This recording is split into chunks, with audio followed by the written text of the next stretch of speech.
Yeah. So with our training and with his own effort, recently, in the last 1.5 years, he finally overcome those kind of fear of getting bite or something like that, of getting jumping his clothes. That happened to me. That happened to a lot of those people we use mice. So in the last year or something, we get involved in this Vernon B project, and we're going to talk with you about that. In addition to that, and we're also involved in some other project which we recently found a phenotype. I think we didn't have time to include in this because we only confirmed the phenotype like last week or something. But that's an important new funding, and even if he left, I know he's good authority for a PhD.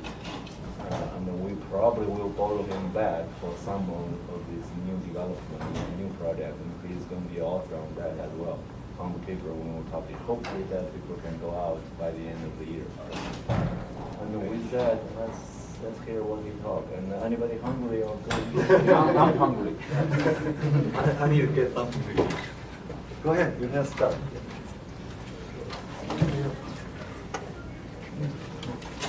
I'll give us a few minutes to get something. So yes, why don't we feed? Go eat.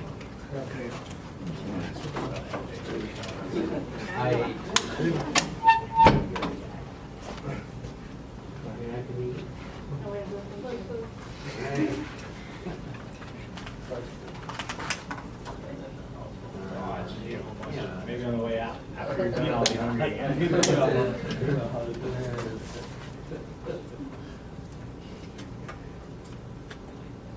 You can go ahead, I've heard this many times already, so. You can go ahead. So we'll do on time. So, thank you for being here today. Before I get started, I would like to thank you. Thanks everybody. Thanks to Dr. Chawla staff. I will present my thesis today, which is differential rules of coenzyme B in graft versus host disease and graft versus leukemia effect. All the work in this project was under complete supervision from we. Thank you, thank you very much. And so first I will give a brief introduction to the project, to this project. Then I will show you the hypothesis of this project. After that I will speak about the material and methods that we used. Then I will show you the result and conclusion of the project. And finally, I will be more than happy to answer any question you have. Yeah. So, hematopoietic stem cell transplantation, also called bone marrow transplantation, has a history of over 50 years. Initially, it was used for treatment of irradiation-related bone marrow failure, subsequently become a potential curative therapy for many hematological malignancies like myeloma, leukemia, and lymphoma, as well as some non-hematological malignancies like aplastic anemia and some inherited diseases. This graph is an interesting graph, shows us an indication of bone marrow transplantation in 2011 in USA.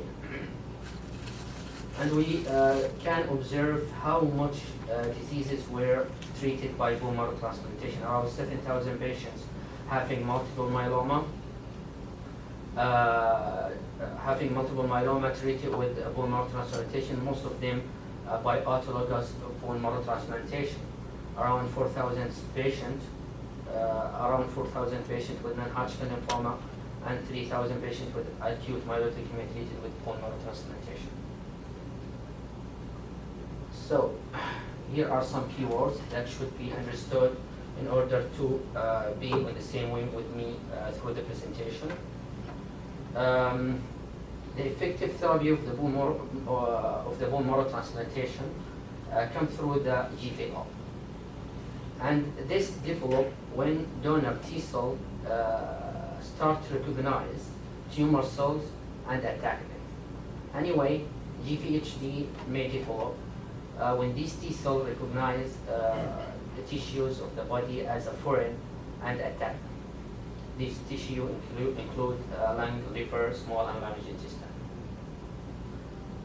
So, many studies and researchers try to separate between GVHD and GVL, but unfortunately the separation occurs just in minority of cases due to the tightly linked histopathology between GVHD and GVL.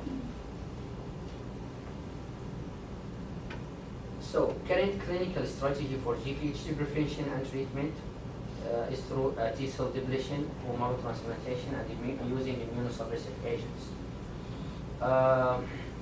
But unfortunately are not always successful and may adversely affect immune reconstitution and leading to cancer, relapse, infection, and sometimes secondary malignancies.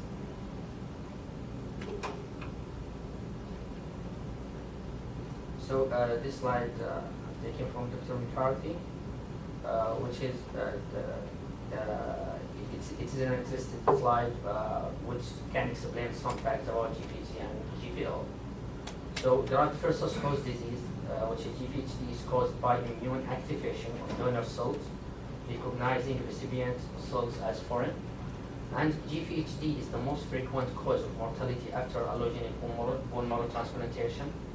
However, GVHD is accompanied by a graft versus tumor, which is also called GVL, graft versus leukemia effect, that can result in eradication of the underlying cancer.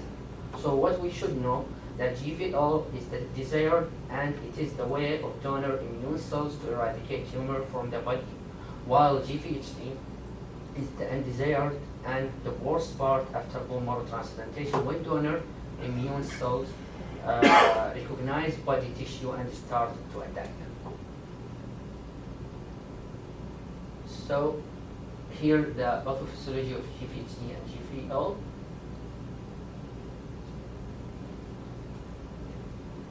GVHD and GVT has the same pathophysiology and they always develop together after bone marrow transplantation. And that what makes it so difficult to separate between them. Many previous researchers, as I said, created many hypotheses to separate between them, but unfortunately the separation just happened in just in minority of cases. So this slide shows the pathophysiology of GVHD and GVL. It always happens in 3 steps. First step occur when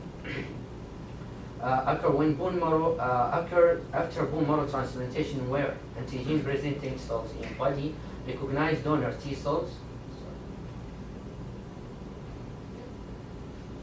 Recognize donor T cells, and this recognition lead to activation, stimulation of T cells, which lead to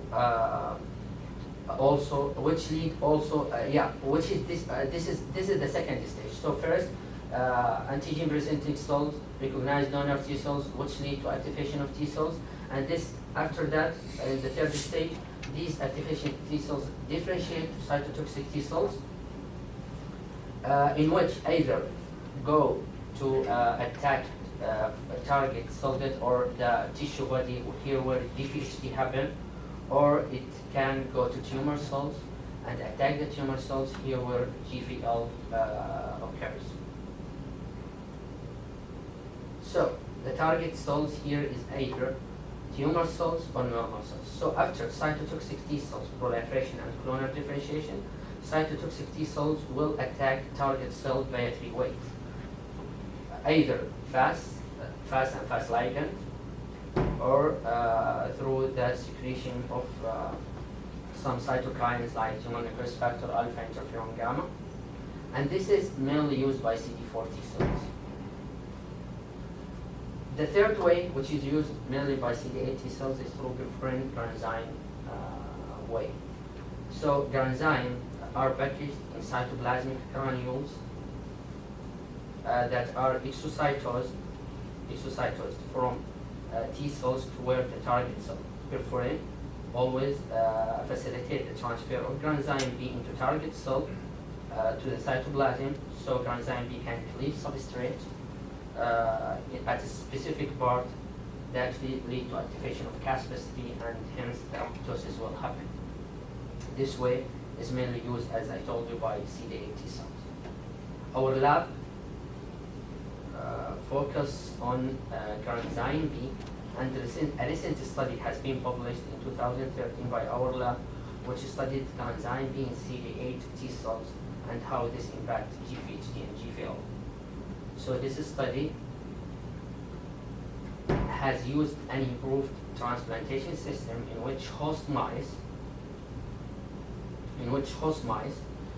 is mismatched incompatible from the donor mice. So the host mice have been irradiated first and then injected with bone marrow alone or in combination with either wild type CD8 or granzyme B knocked out CD8 T cell. So, first previous finding that granzyme B is required for high dose of CD8 T cell that cause lethal GVHD was confirmed. So from this graph I can say that it shows us that those mice who received granzyme B exhibit significant advantage. Granzyme B knocked out exhibit significant advantage of survival than those who received just wild type mice. And this is indicate that granzyme B in wild type CD8 T cells cause lethal GVHD, and those mice who lack granzyme B exhibit less severe GVHD. Our control was those mice who received just one. So that result was not surprising us. What has surprised us when we applied this study on GVT model or GVL model, and this model was created like GVHD model but with addition of A20 mouse leucophares expressing lymphoma cells as tumor cells. Bioluminescence imaging was used to detect the tumor burden. It has been found that those mice who receiving granzyme B knocked out,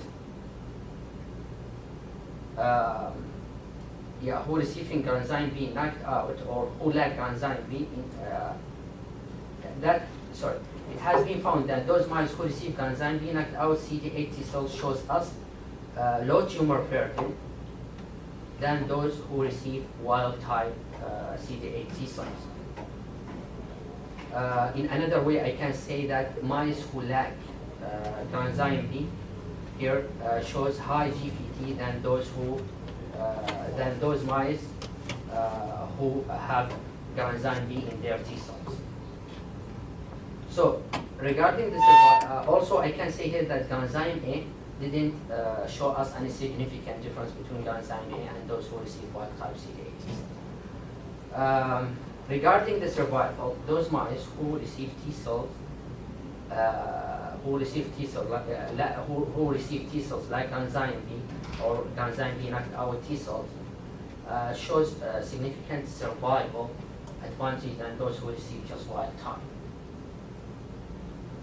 And this is indicate that granzyme B knocked out CD8 T cells exhibit significantly enhanced GVL response. So, our study was designed to study the same role of granzyme B, but this time on CD4 T cells and BAN T cells. BAN T cells, I mean CD4 plus CD8 T cells. So, hypothesis: granzyme B plays differential role in CD8 T effector cells and BAN T cell mediated GVHD and GVL response. So, our material and method. We had three types of mice model, and these were used in our experiment, two as the donor and one as the host. Those are donor and this is as a host. We used a tumor cell, and all mice were maintained in specific pathogen-free housing, and all experiments were conducted in accordance with the animal care guidance at Roswell Park Cancer Institution using protocols approved by the Animal Studies Committee. Antibody, we use antibody including anti-mouse CD3, CD4, CD8, and CD25, and we use an XM5 apoptosis detection kit. So, donor cell preparation. All donor bone marrow were isolated from wild type mice, and donor CD4, CD25 negative T cell were purified from spleen using anti-isolation kit with anti-CD8 and anti-CD25 antibodies. Donor T cell, including CD4, CD8 T cell, were purified from spleen using anti-isolation kit. So how prepare our models? We have two models, GVHD model and GVL model. Regarding the GVHD model, in host, the host mice were irradiated, and when in the subsequent day, they have been injected with bone marrow alone or bone marrow in combination with either wild type or enzyme knocked out T cell. Body weight and survival were monitored every week. Regarding the GVL model, looks like GVL model, GVHD model, but in addition with T cell injection or tumor cell injection. They have been injected with A20 mouse leukophorese expressing lymphoma cells. Bioluminescence imaging was performed once every week to detect the tumor burden. To detect the occurrence of the and severity of GVHD, lung, liver, and small and large intestines were sent to pathologist who is blinded and independent of the rest of the study. A previously established semi-quantitative scoring system was used to assess the abnormalities associated with GVHD. The scoring system designed from 0 as a normal to 4 as diffuse and severe. So our results.